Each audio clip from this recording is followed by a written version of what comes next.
I think what the humanities can offer us is a way of getting into other people's lives.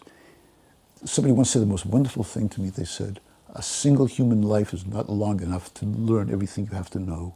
And I think that what we need is other people's lives, and this is how we get them. I grew up in a world of storytellers. I grew up in a world where people would tell stories, and they were often lies, but they were great stories. And I think it was a way of making the world bearable. It was a way of reshaping the world.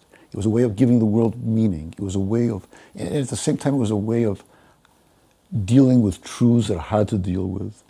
I got involved in California Indian world about 40 years ago, and I got involved in it to write a book on Indian life in the Bay Area. At the time I started writing it, I didn't know there were any Indians around. I thought it was all extinct. I started to meet people, and these people have a capacity, they have a history. These people had been brought up by great aunts and grandmothers who had remembered the world before the coming of white people. And there was a direct sense of that old world.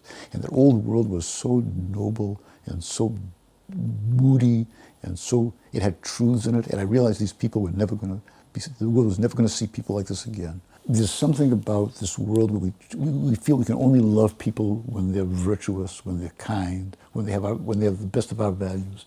I think we have to understand people when they're pained, when they're violent, when they're self-destructive, and we have to love them too.